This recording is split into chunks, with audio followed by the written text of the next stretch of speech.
আসেও আসে ভাই, 20টা টাকার জন্যে, 20টা টাকার জন্যে একজনের কেরিয়ার অন্যরকম লেভেলে চলে যাইতেছে।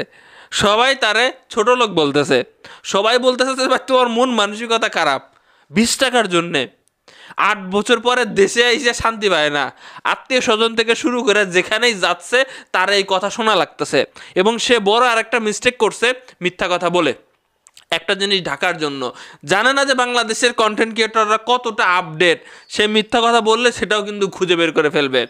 দর্শক শ্রোতা, জনপ্রিয় কন্টেন্ট ক্রিয়েটর, ওনারা আমি আগে নাটকে দেখেছিলাম মনে হয়, রেহানা রাখি নাটকে দেখছিলাম আমি। তো হঠাৎ করে দেখি যে তিনি কন্টেন্ট ক্রিয়েটর হয়ে গেছেন এবং ফ্রান্সে দীর্ঘদিন যাবত অপেক্ষা মানে সেখানে থাকছেন, সেখানে কাজ করছেন।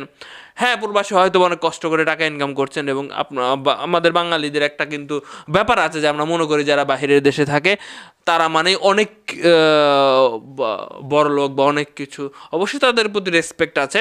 এখন দেখেন, মানুষের মন মানসিকতা দিয়ে বোঝা যায় অনেক ছোটোখাটো বিষয় দিয়েই। তো তিনি দীর্ঘ 8 বছর পরে দেশে আসছেন। আমি একটু আগে এই কথাগুলো কেন বললাম সেটা একটু বলবো, কারণ তিনি ভিডিওতে নিজেই বলেছেন। মানে মেয়েটা বিস্তারিত বলতেছি। তো তিনি দেশে আসার পরে 8 বছর পরে দেশে আসছেন এবং তিনি যথেষ্ট ফ্যান ফলোয়ার তার ফেসবুকে আছে এবং সেখান থেকে ভালো পরিমাণে ইনকাম করেছে। সে দেশে আসার পরে গাড়ি দিয়ে যাচ্ছিল একটা পথ শিশু বলতে পারেন যারা বেলি ফুল বিক্রি করে, তার কাছে এসেছে, বলছে যে বেলি ফুলগুলো কত করে। তিনি বলছে, বাচ্চাটা বলছে যে 30 টাকা করে, 150 টাকা হয়, 150 টাকা দেন। তো সে গাড়ি থেকে সেটার ভিডিও করতেছে, বাংলাদেশে আসছে, সে ভিডিও করতেছে, ভিডিও করে সে 150 টাকার জিনিস 100 টাকাতে কিনছে। কিন্তু তিনি তো জানেন না যে বাংলাদেশে প্রেক্ষাপট পরিবর্তন হয়ে গেছে। আপনি ভিডিও করে কি দেখাচ্ছেন এগুলা? ভিডিও করতে হইলে আপনার 100 টাকার জিনিস 500 টাকা দিয়ে কিনতে হবে। এটা আবার অন্যরকমভাবে আপনারা হয়তো নিতে পারেন। ব্যাপারটা কিন্তু একটু গভীরে আলোচনা করে আমি। হ্যাঁ, এখানে তার মন মানসিকতার পরিচয় সে দিয়েছে। এখানে বাংলাদেশে যেটা চলে সেটার বিপরীতে ঘটেছে। সে বাংলাদেশের মানুষ ভিডিও করে উদারতা দেখায়, তিনি কিপটামো দেখাইছে, তিনি দামাদামি করা দেখাইছে।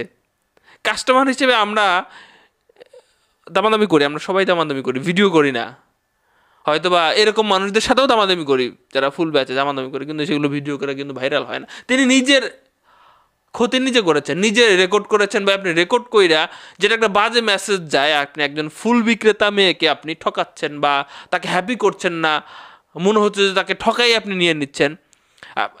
আপনি বললেন যে 100 টাকায় দিবা কিনা, তখন সে 20 টাকা যখন দাবি করলো যে আরও 20টা টাকা দেন, আপনি নাকি উল্টা বলছিলেন যে তুমি আমারে ভিক্ষা দাও, এমন টাইপের কোনো কথাবার্তা বলছিলেন। এটা তারও লজ্জাজনক ব্যাপার। ফ্রান্স থেকে আসছেন, গাড়ির মধ্যে বসে আছেন, 20টা টাকা নাই আপনার। আপনি কন্টেন্ট ক্রিয়েটর এবং আপনি এর চেয়ে বেশি দেওয়া উচিত ছিল। সবার প্রশ্ন হচ্ছে এটাই। তো এখন এই কথাটাই ভিডিওটা ভাইরাল হওয়ার পরে যখন আলোচনা সমালোচনা শুরু হইলো যে তিনি কেন 20 টাকা বেশি দিল না, বা তারা আরও 100 টাকা দিলে সমস্যা কী ছিল। তো তিনি এইটার বিরুদ্ধে এসে আরেকটা ভিডিও করছে যে আমি তাকে পরে খুশি করে দিছি। এখন বাংলাদেশের কন্টেন্ট ক্রিয়েটর সেই মেয়েটারে খুঁজে বের করছে, খুঁজে বের করে জিজ্ঞাসা করছে যে আসলে কি তোমার পরে খুশি করছে কি না। বলছে যে না, আমাকে পরে খুশি করে নাই। এবং এই ঘটনার জন্য মেয়েটার কিছুটা আপসেটও।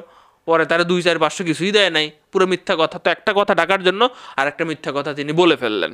এটা আসলে তিনি ভুল করলেন। তিনি জানতেন না যে বাংলাদেশের কন্টেন্ট ক্রিয়েটররা খুঁজে কিন্তু একদম মাটির নিচ থেকে সাপ বের করে নিয়ে আসে। তো কথা হচ্ছে, কমেন্ট বক্সে আপনারা লিখে যাবেন যে এই বিষয়টা আপনাদের কাছে কেমন লেগেছে। যে আপনারা তো জানেন পুরো ঘটনাটা, আমি আপনাদের সামনে আলোচনা করলাম যে 20টা টাকা কম দিয়েছেন এবং সেটার ভিডিও করেছেন, এতে তার মন মানসিকতা অন্যরকম সেটা প্রকাশ পেয়েছে। নাকি এটা ঠিক ছিল, নাকি এটা ভুল ছিল, নাকি একজন কাস্টমার হিসেবে হিসেবে দামাদামি করতেই পারে। আবার মিথ্যা কথা অনেক বলেছে। আমাকে যদি বলেন না, মিথ্যা কথাগুলো আমি সাপোর্ট করি না। তো ভালো থাকবেন, দেশে আসছেন, শান্তি পাবেন না।